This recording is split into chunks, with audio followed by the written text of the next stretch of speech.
जय श्री हरि, जय श्री सच्चिदानंद। आज मैं आप लोगों को छोटी सी कहानी सुनाने जा रहा हूँ। ध्यान से सुने, अच्छा लगे तो अपना मंतव्य, अपना विचार जरूर बताइएगा।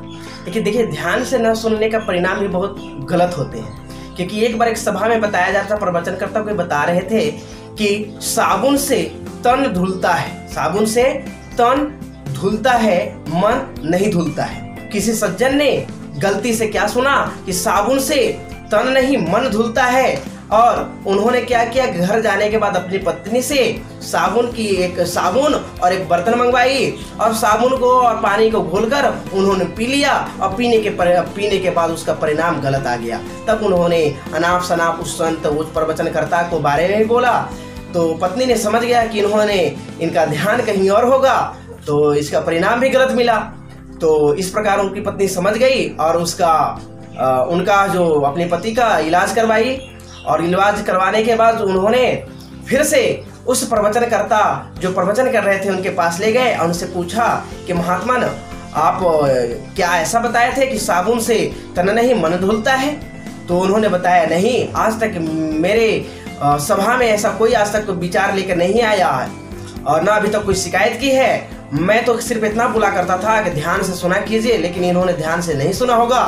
तो इन्होंने सुन लिया होगा उस समय कि साबुन से मन धुलता है, तन नहीं धुलता है। और उस समय मैं बता रहा था प्रवचन में कि साबुन से तन धुलता है, मन नहीं धुलता है, और इन्होंने गलती से सुन लिया होगा कि साबुन से तन नहीं मन धुलता है। इसका परिणाम इन्होंने भुगत लिया।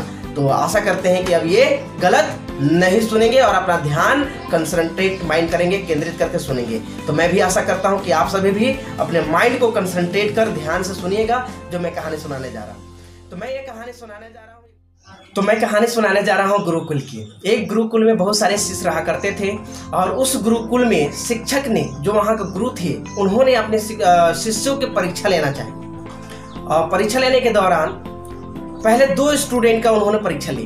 अब परीक्षा लेने के लिए उन्होंने पहले की परीक्षा ही अजब और गजब की हुआ करता था। तो अपने शिष्यों को बुलाया, 2 शिष्यों को, और बोला कि मैं तुम्हें कुछ चना दे रहा हूँ और कुछ समय बाद ये चना वापस ले लूंगा, मांगूंगा आप लोगों से।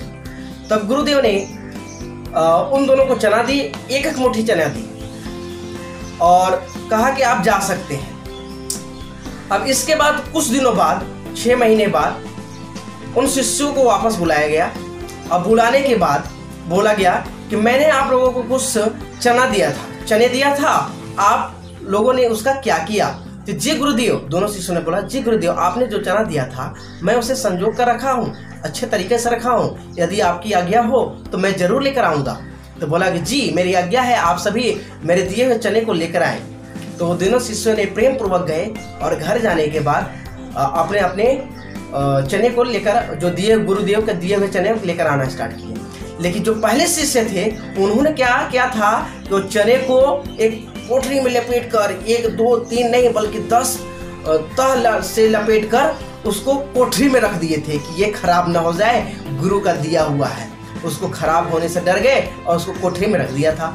जब उसको निकालता है तो वो खखली हो जाता है, खोखला पड़ा हुआ होता है, घुन लग जाया हुआ होता है। तो इस प्रकार देखकर उन्हें बहुत सा पछतावा होता है कि मैंने गुरु का दिए हुए चीज़ों को मैंने उपयोग नहीं किया, मुझे करना चाहिए था, ये करना चाहिए। बहुत मन में विचार आने लगे। तो उन्होंने अपने आप पर महसूस किया कि अगर इसका सदुपयोग करता, अगर मैं सही तरीके से यूज़ करता तो आज गुरुदेव को देने में हिचकिचाता नहीं।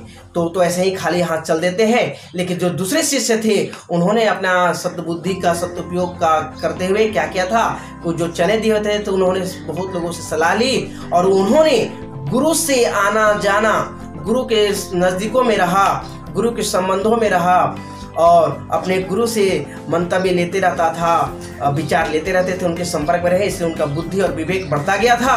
और अपने बुद्धि और विवेक से उन्होंने क्या किया था कि उस चने को एक छोटी सी जमीन में ही बुआई कर दी थी। अब बुआई करने के बाद वो चना जो है बहुत सारे हो गए थे। उस चना से बुआई करने के बाद, जैसा कि आप सभी जानते हैं, तो उस चना को बुआई कर दिए थे फिर छोटे से ही आंगन में, जमीन में। और जमीन में करने के बाद बहुत सारे चना हो गए। तो उन्हें बहुत खुशी हुई कि आज गुरुदेव को मैं उनके दिए हुए चने से मैं बहुत सारा दूंगा, उनसे दुगना दूंगा, तो गुरुदेव मुझ पर प्रसन्न हो जाएंगे। तो इस प्रकार उन्होंने चना लेकर चला गया।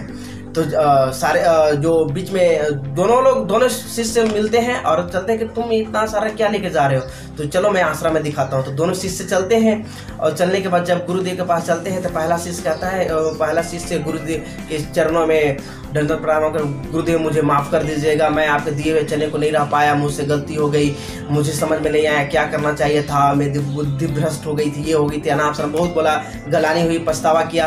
तो कहा जाता है ना कि फिर पछताए क्या होता है जब चिड़िया चुग गई खेत, तो इस प्रकार उन्होंने पछतावा किया। लेकिन जो दूसरे शिष्य ने था उन्होंने एक बोरी चना लाकर, गुरुदेव ये आपके रहे चने। तो बोले कि मैं तो इतना चना नहीं दिया था।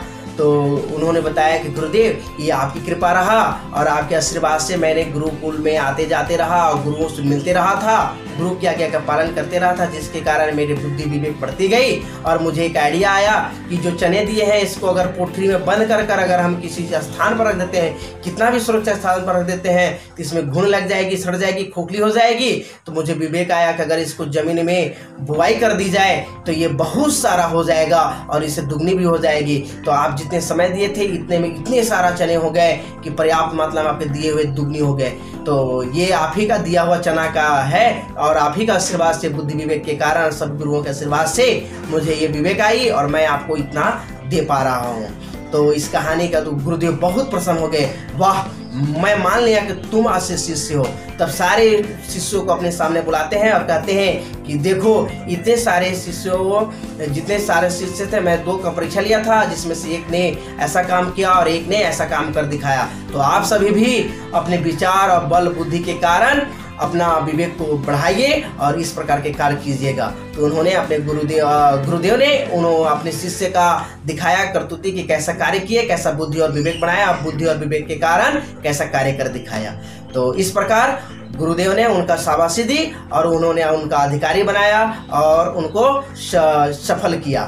तो मैं आशा करता हूं कि आप सभी भी सुनकर अपने जीवन में इस कहानी से सीखेंगे और इस कहानी से शिक्षा ये मिलती है कि गुरुदेव के द्वारा जो दिया जाता है हमें ज्ञान, उसे हमें काल कोठरी जो होता है ना, कोठरी इस समय बंद करके नहीं बल्कि उसे यूज करना चाहिए, यूटिलाइज करना चाहिए, प्रयोग करना चाहिए, सदुपयोग करना चाहिए, तभी वो बढ़ेगा। नहीं तो अगर रखे रहेंगे, आपको गुरुदेव ने किसी प्रकार का ज्ञान दे दिया, आप उसे बंद करके रखे हैं तो आपको बंद ही रह जाएगा, खोखली पड़ जाएगा, उसका कोई उपयोग नहीं होगा।